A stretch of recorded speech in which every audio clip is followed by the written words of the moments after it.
Hello students, आज रचनात्मक लेखन के अंतर्गत हम औपचारिक पत्र लेखन के विषय में जानेंगे।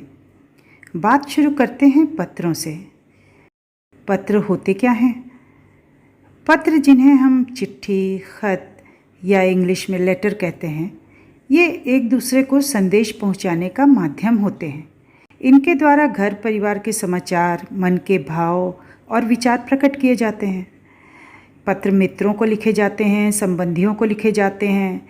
इसके साथ ही संपादकों, प्राचार्य अथवा सरकारी अधिकारियों आदि को भी पत्र लिखे जाते हैं। बच्चों, पत्र लिखना एक कला है और अलग अलग उद्देश्य से अलग अलग पत्र लिखे जाते हैं। एक अच्छा पत्र कैसे लिखा जाए, ये इस बात पर निर्भर करेगा कि आप पत्र किसे लिख रहे हैं। अब जानते हैं पत्रों के कितने प्रकार होते हैं। अगर आप अपने संबंधियों, रिश्तेदारों, परिवार के लोगों को पत्र लिख रहे हैं तो ये अनौपचारिक पत्र हो जाएंगे, और इसके अतिरिक्त जो भी पत्र आप लिखेंगे वे औपचारिक पत्रों की श्रेणी में आएंगे। तो हम कह सकते हैं कि पत्र मुख्यतः दो प्रकार के होते हैं, औपचारिक पत्र या इंग्लिश में फॉर्मल लेटर्स, और दूसरा अनौपचारिक पत्र या इनफॉर्मल लेटर्स। चलिए अब बात करते हैं कि अच्छे पत्र की क्या विशेषताएं हो सकती हैं।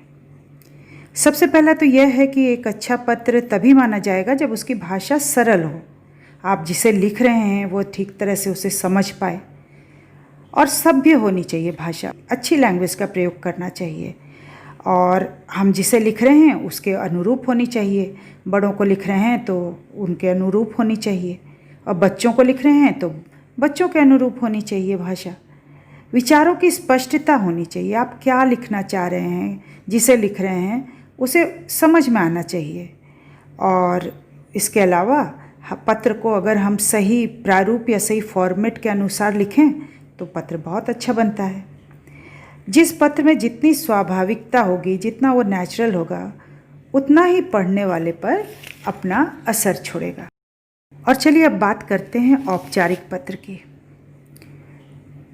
जिन व्यक्तियों के साथ हमारा व्यक्तिगत या पारिवारिक संबंध नहीं होता, उन्हें लिखे जाने वाले पत्र औपचारिक पत्र या फॉर्मल लेटर्स कहे जाते हैं। ये कई प्रकार के हो सकते हैं। जैसे आप पहले देखिए आवेदन पत्र, या जिसमें हम एप्लीकेशन लिखते हैं। दूसरा आप समझ लीजिए शिकायती पत्र, जिसमें हम किसी बात की शिकायत करते हैं प्रशासनिक अधिकारियों से, शिकायत अपनी लिख के जो दर्ज करवाते हैं ना, वो। तीसरा आप ले लीजिए संपादकीय पत्र, जो पत्र पत्रिका या अखबार के संपादकों को लिखे जाते हैं किसी विषय पर।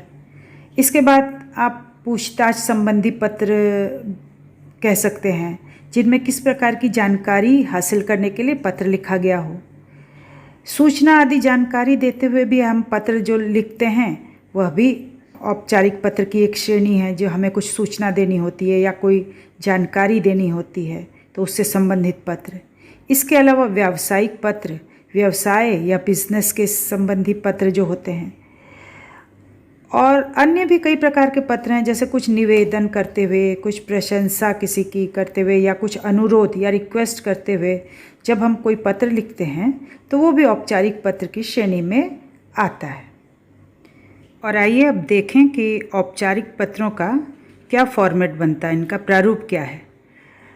इनका प्रारूप जानने के पहले एक दो इम्पॉर्टेंट बातें आपको बताना चाहूँगी, और वो ये कि औपचारिक पत्रों में विषय लिखना बहुत आवश्यक है, और दूसरा औपचारिक पत्रों में अभिवादन नहीं लिखे जाते, जैसे नमस्ते, सादर प्रणाम आदि ग्रीटिंग्स नहीं लिखे जाते।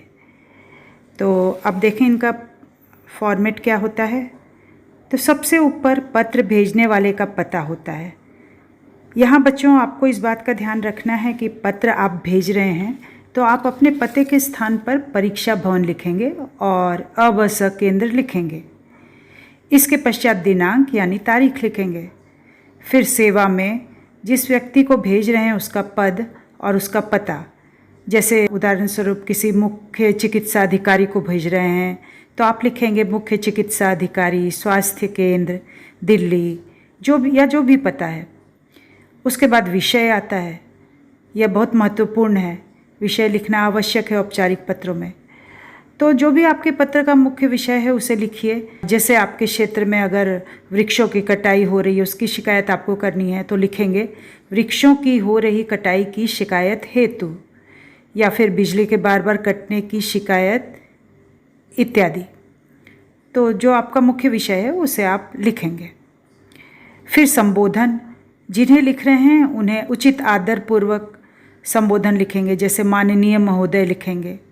और हाँ, यहाँ पे कोई कॉमा नहीं लगाना है, सिर्फ महोदय लिख के छोड़ देना है। इसके बाद विषय का विस्तार करेंगे। तो जो भी विषय आपको मिला है, अपनी समस्या या सुझाव जो भी है उसे लिखेंगे, और 2 अनुच्छेद में आप अपनी बातें लिखेंगे। तीसरे अनुच्छेद में उसके लिए अनुरोध करते हुए पत्र को समाप्त करेंगे। बच्चों, यह प्रश्न आपके लिए 5 अंकों का है, तो उसके लिए इतना पर्याप्त होगा।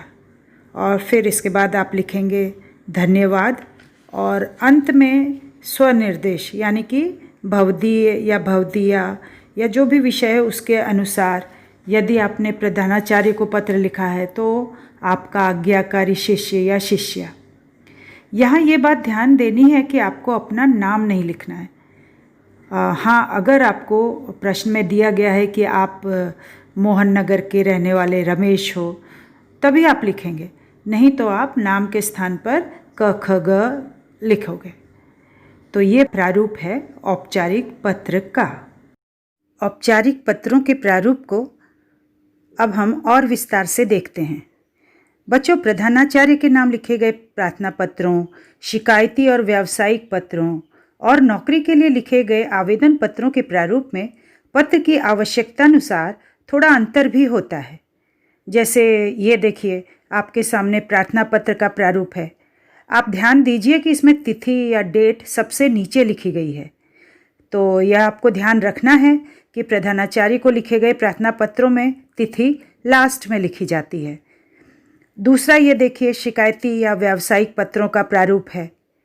इसमें पत्र भेजने वाले का नाम पता वही होगा, परीक्षा भवन, अबस केंद्र, क ख ग नगर।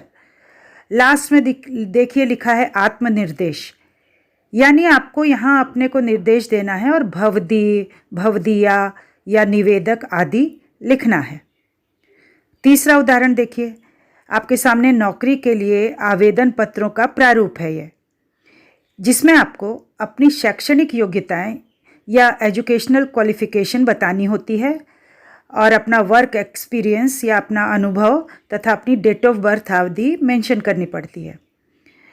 तो अगर ये तीनों प्रकार के पत्र आप अच्छी तरह समझ कर लिखेंगे तो आपको अच्छे नंबर अवश्य मिलेंगे।